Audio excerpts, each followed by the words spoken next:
Hello, hello, hello, everyone, and welcome to Press Start, the podcast that is going to be anything and everything video games. This is the first inaugural episode, something I've been wanting to do since I actually became a VTuber. This was actually the whole reason why I wanted to be a VTuber, or at least get into streaming and just be a VTuber and have this be like the how I oh whatever. You get what I'm trying to say. But I figured I'd start off with a little bit, even though nowadays you don't really, nowadays compared to back in the day when gaming was still kind of niche, and you kind of had to prove, I guess is the best way to put it, your gamer status or that you were a gamer. So nowadays that's not really a thing, but I thought I'd start and, just talk about if I'm going to have a video game podcast so people know where I'm coming from. My gaming, I guess, gaming history. So I'll start off by saying I am 33 years old. I started gaming. The earliest gaming I can remember, I think I was like 7 or 8. No, it had to be before that because I moved when I was 7 or 8. I remember playing before. I think it was like 5. And the earliest game I can remember playing was the original Tomb Raider. Back when the original Tomb Raider back on the PlayStation. The original PlayStation.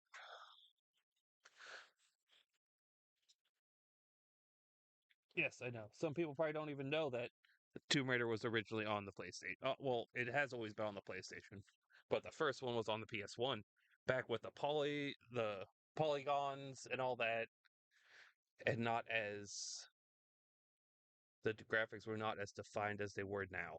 Back when Lara Croft had pointy, pointy booba, which was just a meme. Uh, but like, and that was like one of the first games I remember playing. I do remember playing a lot of Super Nintendo. Playing my favorite game back in the day on Super Nintendo was Super Mario World. I don't think I've ever beaten Super Mario World, but I remember playing it for hours and hours. There was Super Mario. I remember playing Final Fantasy 3, though now it's called Final Fantasy 6 because there's a whole weird thing. Like the first Final Fantasies didn't come to America until a while later. Like the first one that came to America that was called Final Fantasy was technically Final Fantasy 4, which was really weird. And then they had to change the whole numbering system a couple years later when all of them came, so they had to actually name them the correct things. Don't ask me why that happened, but that's just how it went. But that also, let's see, so we had an SNES. I think we also had just a regular Nintendo. So I remember playing the first Zelda on it. I can't remember what other games I played on the original Nintendo back then. All I can remember was the first Zelda. Then we had an SNES, which both were like family consoles. And then we had a PlayStation 1, which I can't remember if that was a family console or if that was my brother's. Because I remember it being down in the living room for everyone to play, but I remember playing it some, but I mostly remember my brother and a family friend played a lot. And then the first console I owned that was mine was the Nintendo 64. I got it for Christmas. This was back in California when I lived in California. So it was, looking back now, it's kind of weird to imagine Christmas without snow or cold because I got the N64 and then I also got like a Jeep four-wheeler, one of those Jeep Power Wheels for kids that can drive around. I remember getting it and being able to drive it immediately because it was like in the 50s on Christmas. But I had the N64 and I got it with Super Mario 64. Played the shit out of that. And then one of the next games I had for it that I remember playing a lot of was Perfect Dark. And it was Perfect Dark was one of those games where really used the first game that to be able to actually play the game, like the actual storyline and everything with it, you needed the expansion pack, which is weird for a lot of people nowadays. That think like you needed an additional like piece of hardware to be able to play a game back then. Yeah, times were tough back in the days, but it was honestly probably the best time for gaming. And I remember getting Perfect Dark, and I can't remember. So I know I didn't get it for Christmas. I don't, but I can't remember. It was like I got it on my next birthday, or if I had saved Christmas money or something and got it like the next month. But I remember, and I don't think while watching, because I remember seeing an ad for it, so that's why I wanted. It's like, oh, cool! Look at this game. It's awesome. So I don't know if we went to Target because back in the day, Walmart wasn't very big, and I don't know if Walmart had actually started yet. But back then, it was like Target was the like main place that I can't say main place people shopped, but it was like Target back then was as big as Walmart is now. So I remember we got it, and I can't remember if in the ad in the commercial I saw for it said anything about the expansion pack, or if the person we or if at Target when we bought it, if the person knew anything about it, because I don't think they said anything about the expansion pack. So I bought it, brought it home, started playing it, and realized, oh, all I can do is just kind of like deathmatch, kind of like how GoldenEye used to be when you played with friends and all that. Oh, that's all you could do. There was no story you can do with it, and I was like really confused on why this is, and I can't remember. It was my brother. It's probably my brother looked it up, and he's like, "Oh, you need this expansion pack to actually play the game." And I was like, "Oh, whatever. I can still enjoy it because." And I did. I never got the expansion pack. I never actually got to play Perfect Dark for how it was. All I just played was just killing bots, and that was still fun. But yeah, that was the first system I owned. Was an N60. That was actually mine, or at least I could quote unquote say was mine. Because even though I was probably like 5 or 6, my parents bought it for me. Technically you could say that they owned it, but it was the first thing that was like, "Hey, Azure, this is for you. This isn't a family console. This is for you." Probably still one of my favorite Christmas presents ever was the N64. And then favorite types of games to play, I would have to say are RPGs. RPGs are the first and foremost the number one game I like to play. AAA, indie, whatever. If it's RPG, if that's the main genre of it, I can tell you I'm gonna pick it up and play it. And I haven't looked back. And then I have to say my second. I would say okay with RPGs with my top three are. It's changed a little bit. It would have to be the Tales of series, like Tales of the Abyss, Tales of Symphonia, Tales of Arise, Tales of Graces F, Tales of Vesperia, just to name a few. The only ones that haven't been a good hit or good Tales of games are, I think they've had two sequels: Dawn of Symphonia, Tales of Symphonia 2, and there was another one that had a second, Tales of Xillia 2. Those are the only two ones that were quote unquote actual sequels, and they both sucked. So it'd be Tales of Star Ocean, even though people have mixed feelings about the previous Star Oceans. I can get into that at another time. I don't have enough time right now for it because it's just people need to get over themselves. Games need to innovate. They can't say the same thing all the time. And then third is Final Fantasy. Final Fantasy used to be number one for me for the longest time.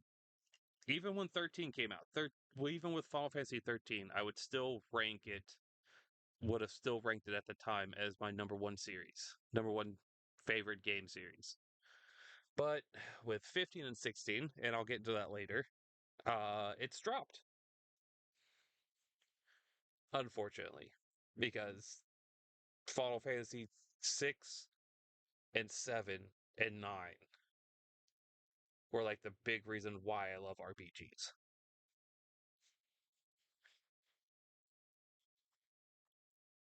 And that's just a little brief history, brief summary of my gaming history and knowledge. I'll go into more as the podcast goes because I'll remember other things and all that. I don't want to spill everything into the first episode because that's not fun. I got to keep you guys wanting to come back for more. Next thing I want to talk about is how I guess the podcast will work in the future. I'm not going to spoil this episode, but in the future, it's going to bounce between just solo episodes like I am now, and then there'll be episodes with guests. And with the guest episodes, it's going to be more of a, I guess, interview style, but of like a very short interview style at first, and then more topics and stuff that they bring in they want to talk about and spotlight and all that. Solo will be, I mean, obviously just me, but I'll pick a topic I want to talk about gaming news, which we'll get into in a little bit. I mean, yeah, I guess I should just more of a actually just talk about it instead of actually doing it. I don't know why I thought it'd be a good idea to actually explain how the podcast was going to work because there's nothing special to it. It's just a podcast about games.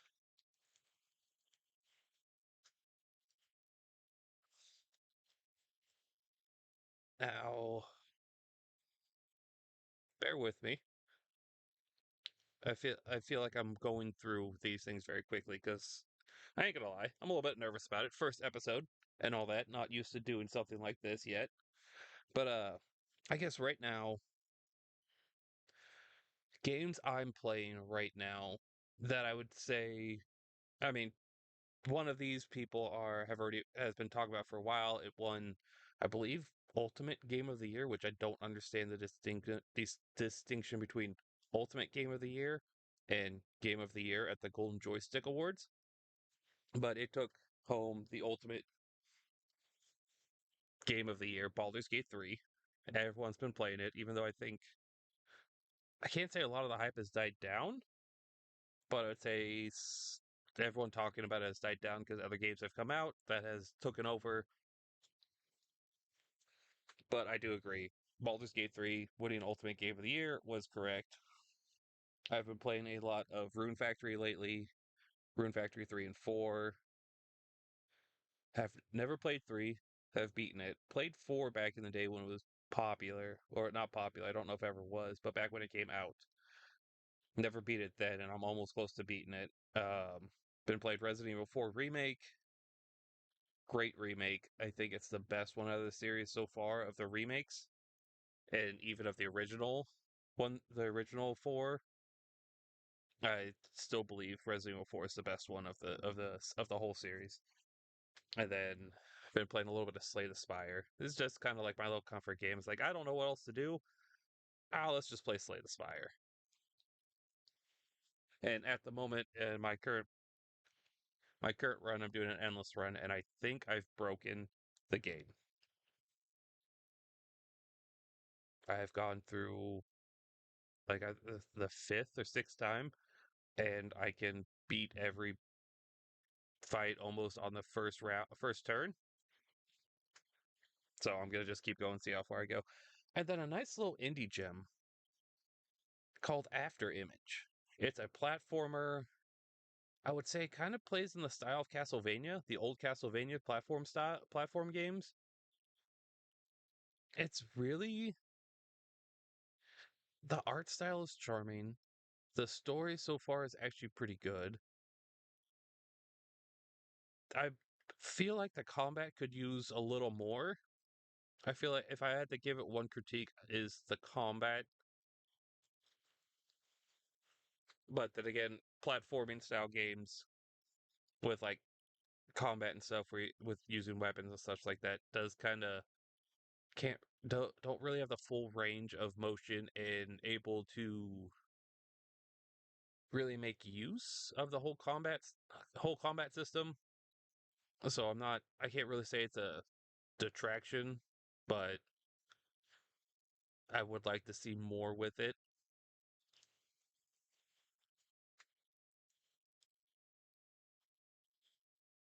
Oh, and yeah, that's really all the games I've been playing lately.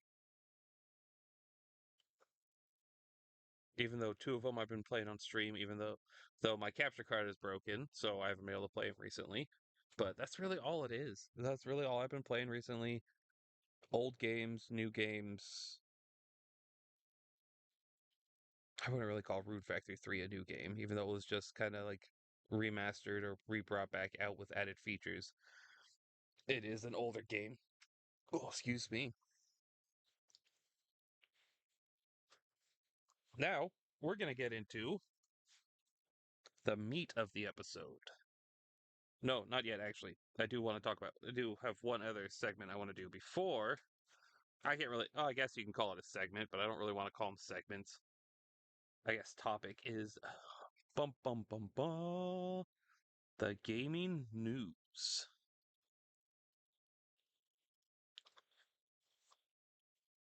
And it's something I try to keep up with, but it can be difficult because I mean, a lot of the gaming news is just like, oh, this game just came out. Oh, the patch notes for this game just came out, just got updated. Oh, look at this cool new thing you can do. I mean, there is the whole Unity deal, and I guess I can talk about that. I haven't really looked much into it, like the whole details, except that I know that Unity is just wanting to be greedy bastards and changing their agreement or changing their contract. I can't remember. I don't, like I said, I didn't look up, so I don't know what it was before. But now, and it's going to be retroactive. I think it's like starting like beginning of the year or something. Games, companies and games that are made on Unity, if they go, if they get over 200,000 downloads, it's going to be 20 cents a download. That 20 cents of that company will have to pay Unity. And like I said, this is being retroactive. This isn't something like, oh, beginning of the year, this is what the new policy is, and this is what you guys are going to have to do, and they're going to restart a whole nother 200,000 downloads. No, it's all retroactive. And pretty much what Unity is doing is just making sure that no one will ever use their game engine again, except for uh companies that like AAA studios that can like won't even worry about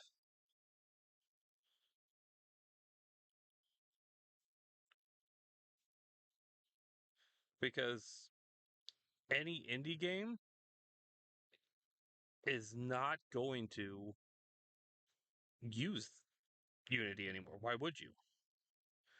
When I think uh when there's like what's the other one? Unreal, I don't think has that crazy of a agreement like that. There's been other ones that have been coming out that people are wanting to use, and everyone's going away from Unity.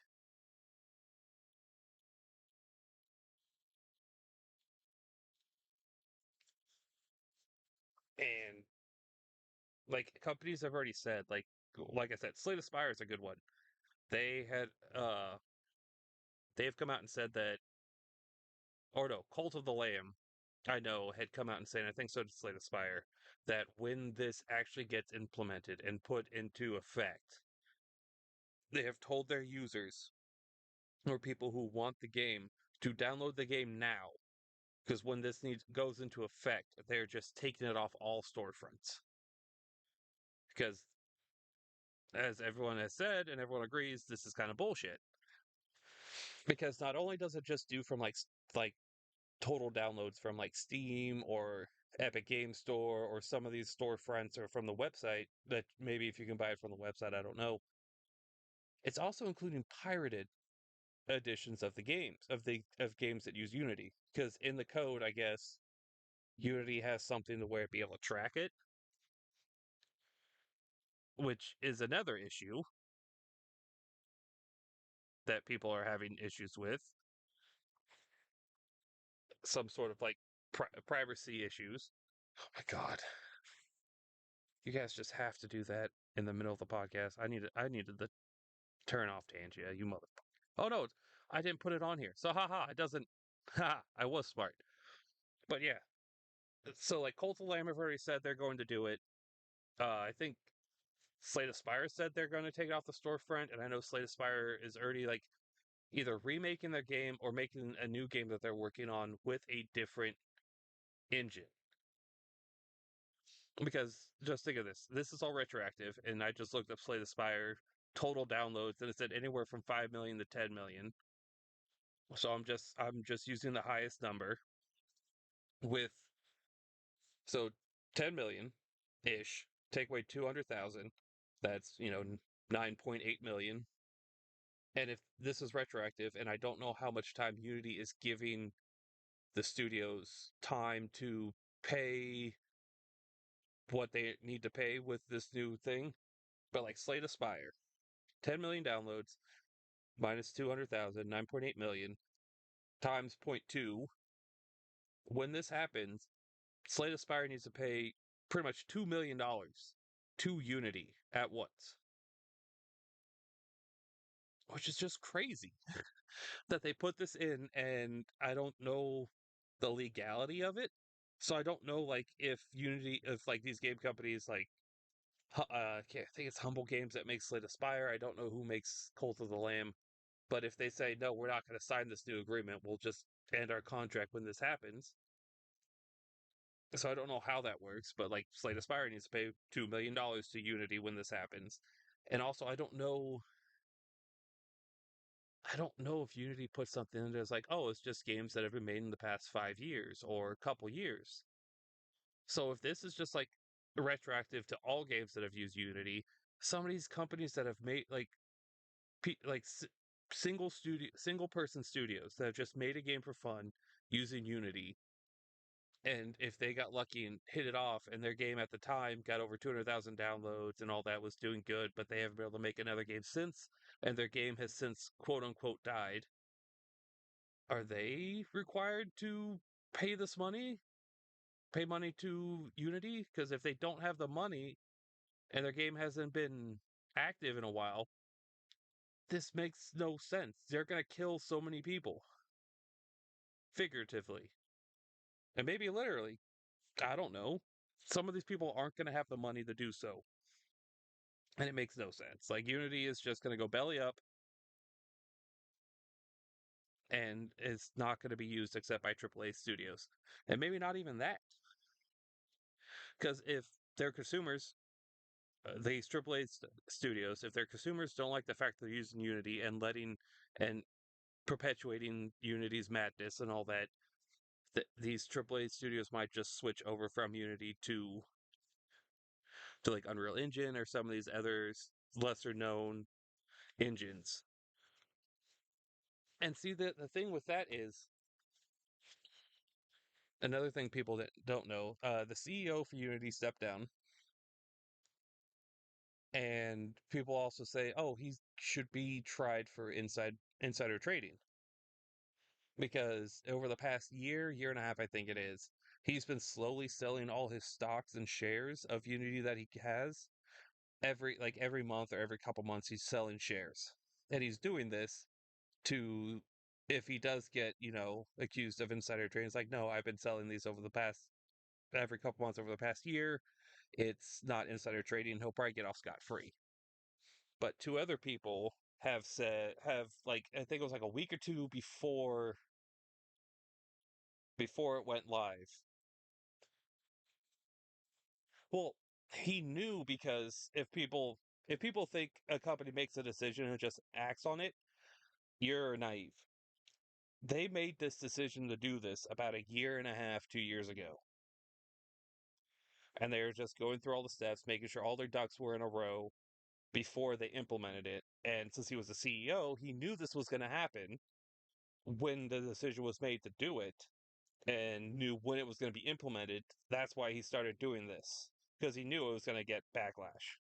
He knew people aren't going to like it. So it's like, oh, I'm going to sell my shares over every month, every couple months, so I don't get tried or accused of insider trading. But two other people, like a week or two before, one of them sold, I think, like $1.8 million worth of their shares, and another person did like $2.1 million worth of shares, like a week before they announced it. They're fucked because they did it too late, and I think it was all their shares, or at least the majority of them. They're gonna get tried for insider trading. They're fucked. They have just ruined their lives.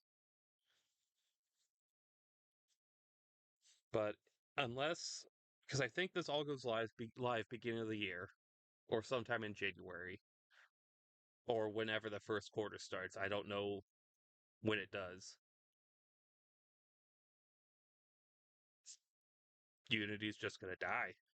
They might get this huge lump of money to begin with, but after that they're just gonna die. January, okay. Like I said, I didn't really look much into it. I should have. This wasn't some of the gaming news I wanted to talk about. It just came up, so I hadn't done any much research on it. But yeah, Unity's just fucked. They're gonna go belly up. Goodbye. Nice knowing you.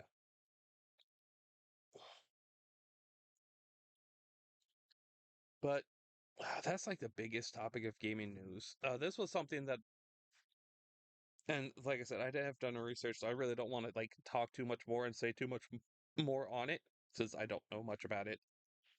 So I'll just leave it at that. Another big piece of gaming news that I saw and was really shocked by was what is it called? What's the game called? I think it's the finals. I think it's like a first person shooter. I just saw someone talking about it and I saw a little bit like a month ago about people talking about, oh, the finals is awesome. And I never looked into it because it was talking about, it was a closed beta. So I'm pretty sure I couldn't learn much about it. But the finals, except for grunts in the game made by the characters, all the characters in there or all voice acting done by the game except for grunts is done by AI.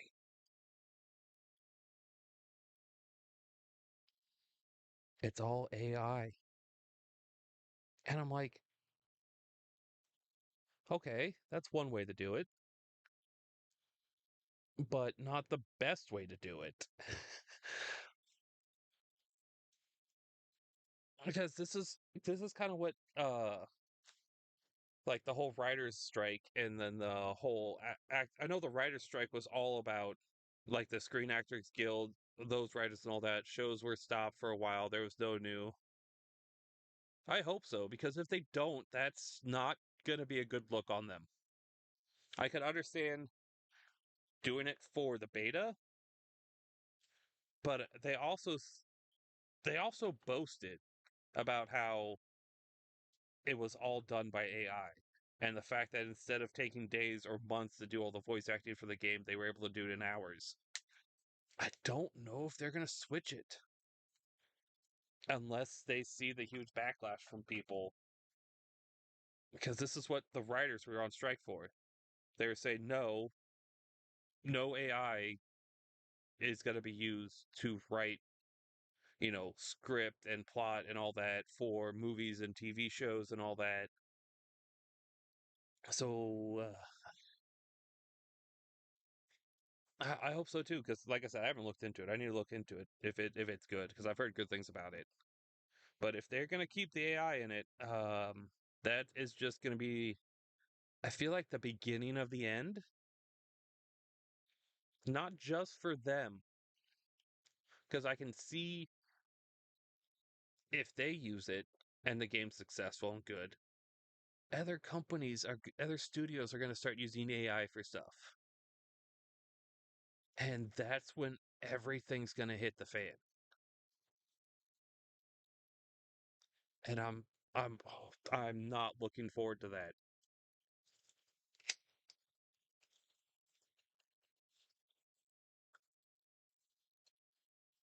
Hold on while I get a drink. Doing more talking than I've done in a while all at once.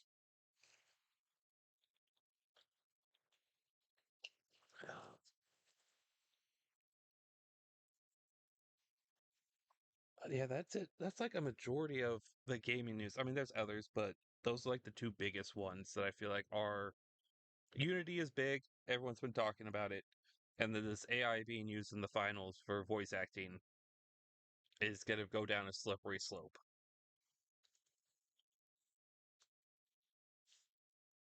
But now, now let's get into the meat of the episode. The whole topic, the whole thing I had the episode center around, and it's a segment I like to call, or at the moment I like to call, the second makes the first better. What this means is every game, for the most part, is generalized and in a genre like RPG, FPS, sim games, horror, roguelike, deck building, strategic, action, adventure. So there's the first one. And then usually I can't really say they're usually like a secondary genre attached to it, but they use mechanics and stuff from other genres and add it to their game to make it better. And for this, since I have been playing a lot of, Rune Factory 3 and 4, really enjoyed Stardew, and then I'll talk about two other games, Conception and Conception 2, is dating. Dating in video games. And no, don't get this confused with just a dating sim. Because in all these games, except for the last two I named, in Rune Factory 3, 4, 5, Stardew Valley, I could probably think of some other ones, but I just haven't played them in a while, so it's hard to know. Or I guess Persona also has dating in it that's a secondary effect. But you don't have to actually partake in the dating and do all that. The game is still good on its own. You can do everything else. Which would be really weird though, because I mean, Rune Factory kind of easy because it's farming and an RPG has a good story and everything you can do. So except for three, three you actually have to really partake in the dating to actually quote unquote. No, you don't. No, you don't. To quote unquote beat the game.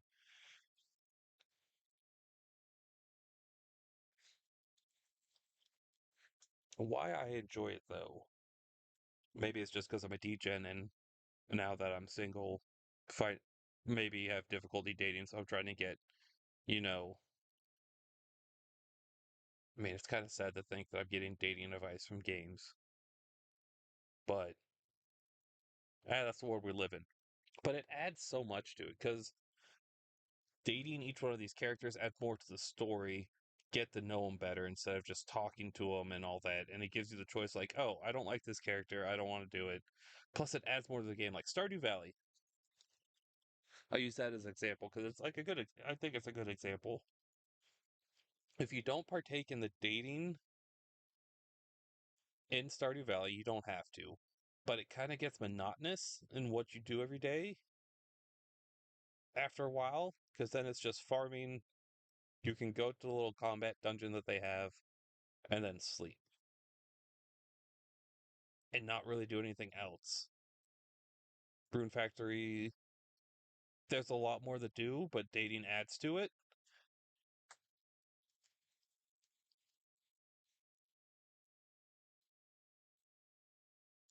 Well, I'm kind of leaving visual novels out of it because I think of them I think of them more as just dating sims. If it's a visual novel, I don't really consider that in it because I still consider those dating sims. I'm talking about dating aspects and like I guess mostly RPGs. Those are what because there's so much more you can do that you don't have to partake in the dating.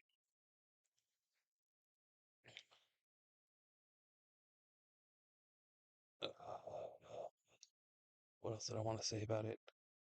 I talked about. I mean, now I've lost my train of thought. I feel like I it adds. I feel like it adds to a game because it forces you to go outside of what the storyline is to find out more about the characters, and by finding out more about the characters, you find out more about the story of the game. You find out more of the town and the history and all that yada yada.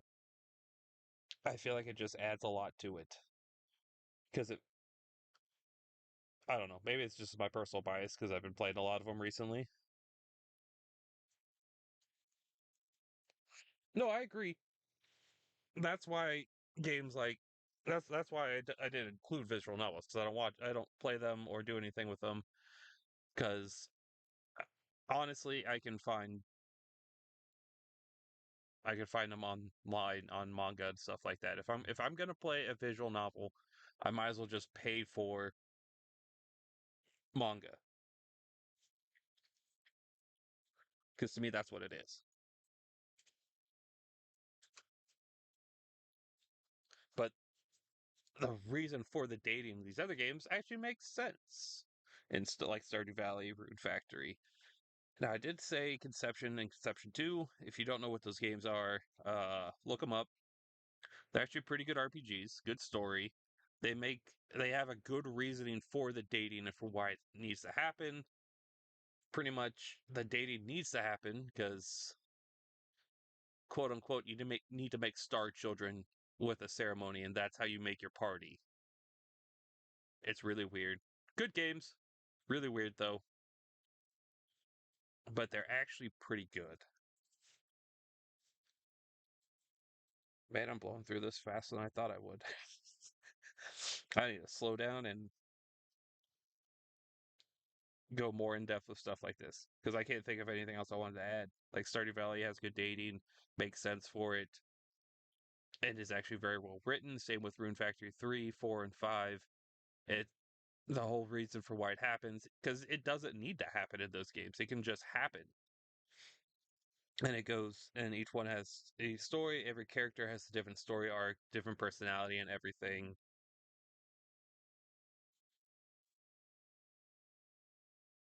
Though everyone is in consensus for each of these games. If you looked up tier lists, and everyone agrees this is the character you should marry and date and all that because they give the best benefits. With fuck benefits are you shouldn't worry about. I mean, in games, yeah, you should worry about benefits, but you should just date one of the characters because you like their story or you think they're pretty or cute or beautiful or whatever, and not listen to what other people say. Because I don't, and I have found great stories in the characters I have dated in these games that people would say, "Oh, unanimously, this person sucks." Like, no, this story makes sense.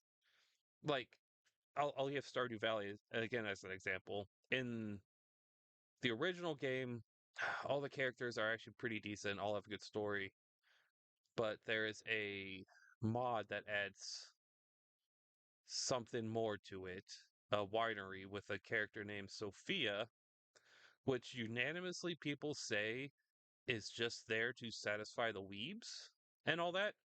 But if you actually, and I don't understand why. Yes, she's got pink hair and all that. She wants to go to a convention, but her story is like very well written for a mod and is very touching and makes sense. I don't want to give too much away if because I mean people may just be playing Stardew Valley and may, have just downloaded the mod. It's like, and I don't want to give anything away, but her story is very well written. It is very emotional, very eye opening, and it's just great. So don't ever listen to tier lists. People are just wanting to satisfy their own ego, I guess. Now, I guess that's all I have to say. Unless anyone, I'll open up the questions. I have something in here for questions and everything, but that'll be towards the end. So I love Stardew Valley. I need to download it again and play it because it's just a nice, calming, relaxing game just to get lost in. I've beaten it like 3 times and still would like to go back to it. It's actually the first game I started playing on the first started streaming, and it's a game that got me to affiliate. I've never really played Harvest Moon. Or if I did, I played it a little bit because like my sister got it or like my friend's sister got it. It's like, okay, let's see. Let's give this a let's see what this is all about. I should go back and play Harvest Moons because I know they're kind of like Stardew Valley and all that, and I'd probably like them now after enjoying Stardew Valley. But yeah, I never really played any Harvest Moons. Not to the effect to where I can give any criticism uh or praise to. But on to the last segment that is going to be in every solo episode and probably in guest episodes where I have a guest. I'm going to call it you've hooked me or you lost me. What this is, I want to highlight a game or game series that I've either started playing and was kind of reluctant on and played it and it's like, oh, I don't know why I was reluctant on this and all that. And it's got me hooked and wanting to play more of that game, more of that style, or more from the series. Or on the opposite end, you've lost me. A game series or just game or whatnot that I've played for a while and has just started to go downhill. And it's starting to lose me to where in the future I'm probably not going to play much of their game. Or if I do play the game, I'm only going to do it if it's on sale for cheap. So that way I'm not pissed that I paid full price for a game on a game that I'm not going to like. And for the first inaugural, you hooked me, you lost me. It's going to be you lost me. And this goes to, I hate to say it, Final Fantasy. And I'm not talking about the MMO because that's a whole separate from the rest of the games because the Final Fantasy 14 is great. They have not done anything yet that lost me. Their story is great. Everything they've done with is great. They listen to the community and fix it. The community is great, very helpful and all that. But I'm talking about just the mainline Final Fantasies. Even back with 13, I would say I was still hooked on it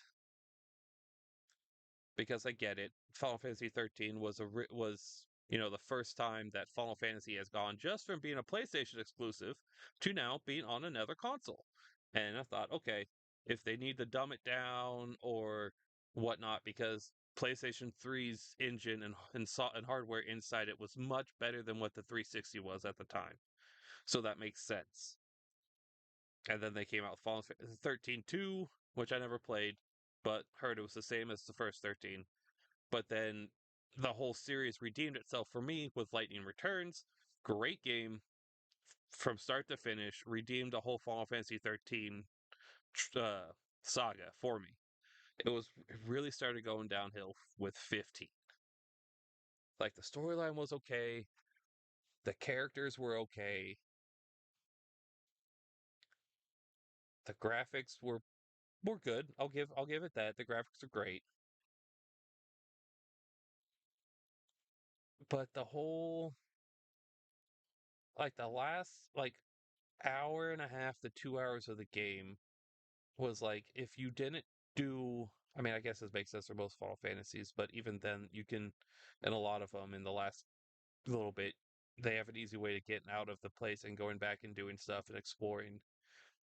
But to those who didn't know, you got to here and you saved it, you only use one save file, well you're fucked. You can't go back and explore the world and do like finish side quests and get stuff, which was really weird.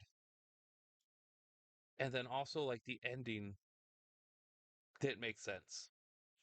Also, I should say, spoilers. I am going to be talking about 15 and 16 to those who haven't played it, especially 16, because I mean 16 has been out for a little bit, but I know some people haven't played it yet. But with Noctis dying at the end of 15, I thought was weird. I was like, nothing in the story up to this point made sense that he would have to die at the end. It wasn't very well written, and I didn't understand the move. Made no sense. And then with 16, I will start by saying, because I know some people will judge me like, blah, blah, blah, blah, blah. I haven't actually played 16 yet, but I do know how it ends. I have seen clips of it because in the summer, I went to visit my sister and brother in law, and he was playing it. And he was like, "Oh, I'm going to be playing this." And I was like, "If you don't want spoilers or such like that," he said he was going through it, and he said, um, "If you don't want spoilers, I can wait till after you leave." And I was like, "No, that's fine. You can play it. I'm not the type of person where if I see a game be played and beaten and know how it ends, I'll still play it because it's a game that I might still want to play and I still want to experience the story for myself." And he beat it while I was there. And it had the same effect of 15 with the ending. Like Clive died. And again, it made no sense. From everything I saw from him playing, because he did play it a lot and I did watch him a lot, nothing really in the story pointed to that he had to die. And when you get to fight the final boss, you get like the whole cutscene and stuff for it, you had like three other people with you, and they all died. And I was like, this makes no sense. Why? And another big thing why it didn't make sense is I know in the game you have the option of picking between two people to, I guess, be your love interest. And so if you're going to have an option for a love interest, why are you killing the main character off at the end? You want people to like the people. I know some people do care about this. If you're going to give a love interest to the main character, why kill him at the end? And also some of like not the actual cutscenes, like the cutscenes you've seen for trailers and stuff when 16 was around, but just in game dialogue, it had like the uncanny valley effect. Like the characters would just stay still, their face was just stiff. I'll get to that in a second. Their face was just stiff, showed no emotion in regular cutscenes. Like, this is just weird. This is supposed to be the like the turn of the I can't say turn of the century, but like the big jump in graphics and storytelling and everything because it was the first Final Fantasy on the PS5, but it just like fell flat.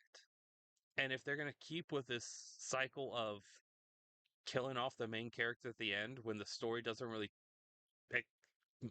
really match up or lead up to the fact that this is what has to happen, it's they're gonna lose me and probably a lot of other people. Now with Crisis Core, it made sense, and I'll explain why. Because Final Fantasy VII had already come out, and through Final Fantasy VII, you found out that Cloud's memories were not his own, not of his own being an S-class soldier and all that. They were Zack's. And with that, and in Final Fantasy VII, they explain that Zack was killed at the end, yada yada yada. So they had to do it with Crisis Core. They had already made, they already had the story told, so they had to keep to it. And I've played Crisis Core. I need to replay the remaster. I have it on PlayStation. I need to replay it. Uh, but in the actual original Crisis Core, they explain there was a lot of storytelling that led up to is like, okay, it makes sense why this is going to happen. Plus, it was already told, and we already knew what was going to happen thanks to Final Fantasy VII. So that's why that's different. That's why that one's not one that makes you upset.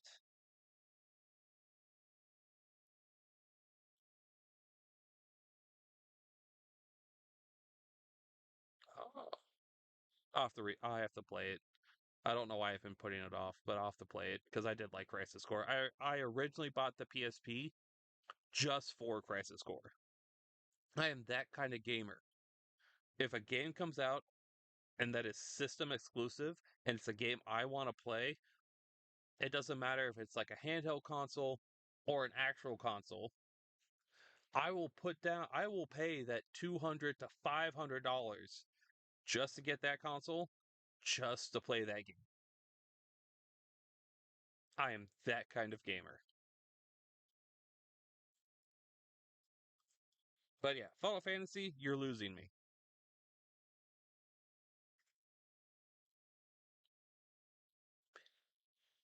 Final Fantasy's losing me. Hopefully they fix it with 17 whenever that comes out. But yeah, that's you hooked me, you've lost me. And now, as I've already kind of been doing throughout the thing, um, I'm opening this up to this is a reason why I'm going to be doing it live because I think this is going to add a nice element to it, and I kind of want to keep it to questions from chat, and I kind of want to keep it to like everything that was talked about in this episode. So I don't want to talk about some things when they might be planned for future episodes and all that. So, opening up the chat. Any questions about anything I've talked about today on this episode? The inaugural episode of Press Start. I also need to figure out how not to have how how to have chat be like on par and not behind. I know there's a way to do it.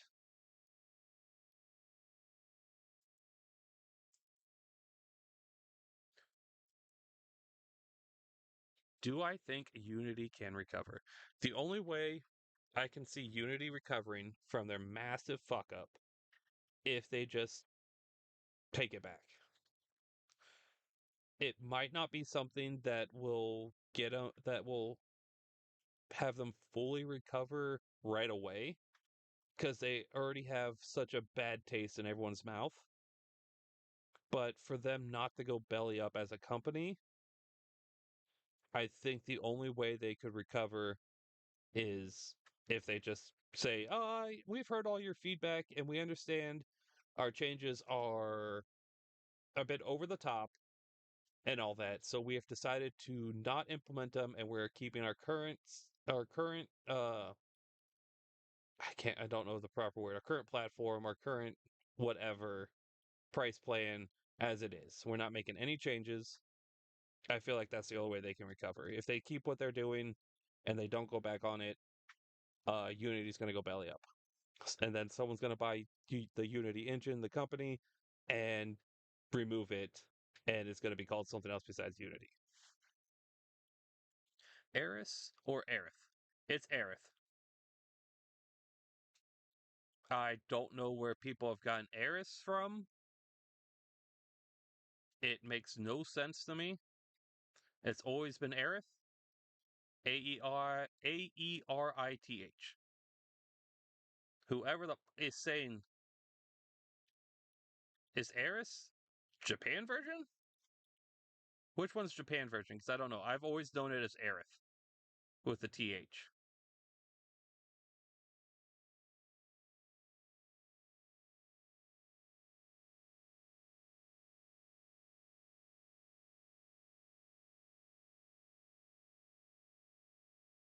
Because, yeah, it's always been Aerith. And whichever one is Japan for it, who's ever saying Aerith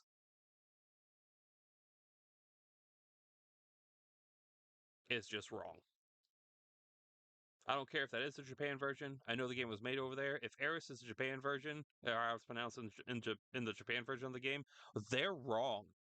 Just And I know they made the game, but you guys are wrong. It's Aerith.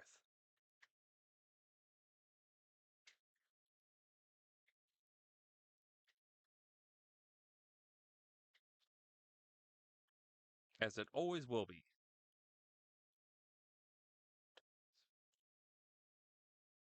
If I know what you're asking, if it's Titus or Titus, I've never heard anyone pronounce Titus. It's Tidus. Tidus. Or Tidus. It's Titus.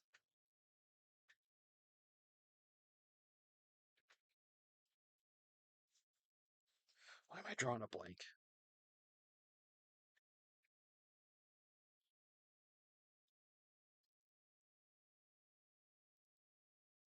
Why did I have to draw a blank at who Titus was? It's like I knew the name. It made sense, but I couldn't remember which one it's from 10. No wonder I couldn't remember. And I also say this to anyone out there who thinks 10 is a masterpiece and 10 is one of the best Final Fantasy games in the franchise, you are objectively wrong. And I'm just going to leave it at that.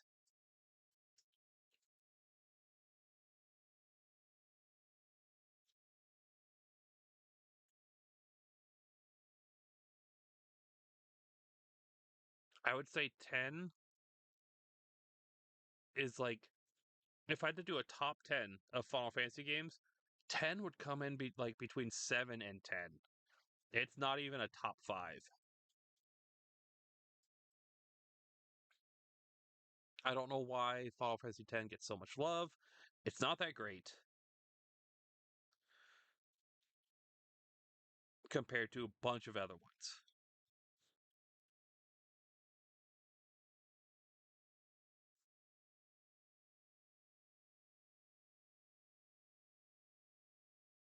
And on that's a hot take because I know a lot of people like 10. 10 is not great.